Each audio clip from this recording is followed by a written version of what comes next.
So I was just sitting here chilling and was watching some videos on YouTube. I was trying to figure out what I wanted to do if I want to write a piece up for Mike and Miller show or not right now.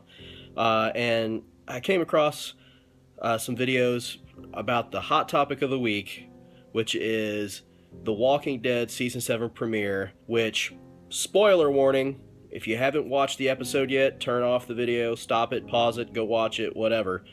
You've been warned. So I don't want to hear any nasty things in the comments section about all this. I decided to weigh in on that a little bit and some of the controversy surrounding that. A lot of people are saying that The Walking Dead may have went too far this time around. I've heard that discussion in some Christian film groups that I'm in on Facebook that we discuss movies and television shows, stuff like that. And also just in general, I've heard that same statement being made. And I don't agree with that at all. I think that first off, it's The Walking Dead. I mean, since season 1, it's been brutal and graphic and gory. It's a horror show. It's supposed to be violent and gruesome. Now, there's also the fact that it's rated MA. It's TVMA. It does have warnings at the beginning of the program and like after every commercial break. So it's not like people don't know what they're getting into when they watch this show. I don't think that they went too far because the main thrust of this show, like the main theme, what it's all about, is discussing what humanity would look like if societal norms and the infrastructure that we take for granted on a daily basis all were suddenly just ripped out from underneath us and tossed in the garbage. How would humanity react without those consequences for actions right there in the open? What if there was no police to catch bad guys? What if there was no justice system to punish criminals or to get justice? How would humanity be? How would it exist? How would it function if all that were suddenly to disappear? What kind of depth of evil would humanity really stoop to? And I think this show is a great exploration in the dark side of humanity. And as a Christian, a Reformed Christian who believes in total depravity and things like that, it's a fantastic primer for teaching that concept and for understanding no matter how good of a person you think you are or how good of a person you think your neighbor is, we are capable of inconceivable acts of evil if the right circumstances are met. And so I think that is part of what makes this show so fascinating, is the exploration of humanity that exists within the universe that AMC and Robert Kirkman have been building, both in the comics and the television series. I think that Negan is a force for reset in this particular episode. I think that Negan is a man who has been brought in as a plot device to shake things up, to change the status quo. I mean, if you think about it, Rick himself was sort of on the path to becoming a lot like Negan. He was becoming more and more brutal, less and less sensitized, or more and more desensitized to violence, just more ruthless. And while there is a degree of that that's necessary to survive in a world without, justice systems and police and things of that nature, if you go too far, you lose yourself and you become someone like Negan.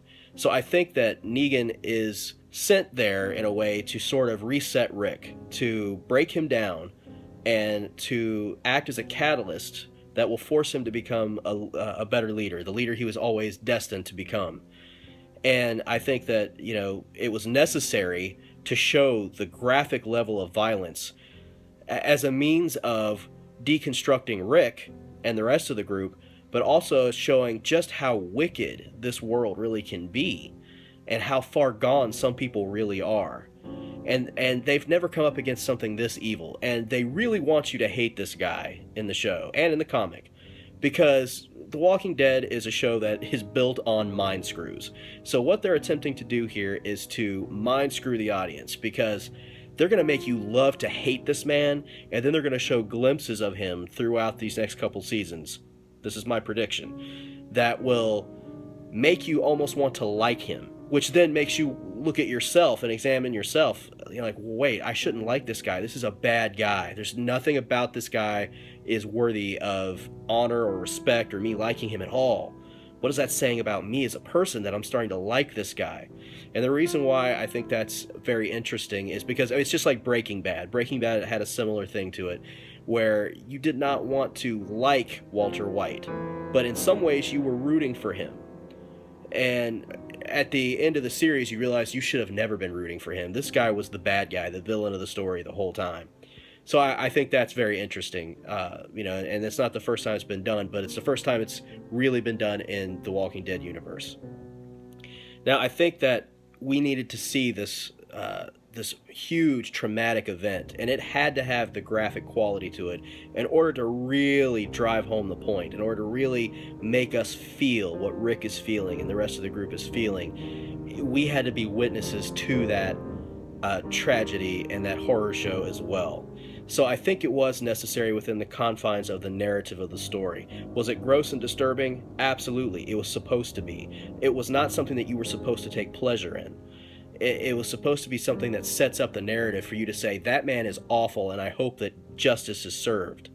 So that's just my opinion on it. I don't think that it was overdone. I mean, it was almost, they ripped it straight out of the comics. So they did a great job of translating Glenn's death, and even Abraham, just the brutality of the whole situation from the comics over to the television show. But I think it was necessary for, optimal emotional impact for the audience, and so that we could really grasp the depth of the trauma that Rick and the group have experienced, so that we understand the kind of cataclysmic changes that they're going through. And so that's just my opinion on it. I just thought I'd weigh in on it. This went way longer than I was expecting it to, but I feel like just something I wanted to weigh in on. And since this is kind of like a free for all vlog day, I thought, hey, why not?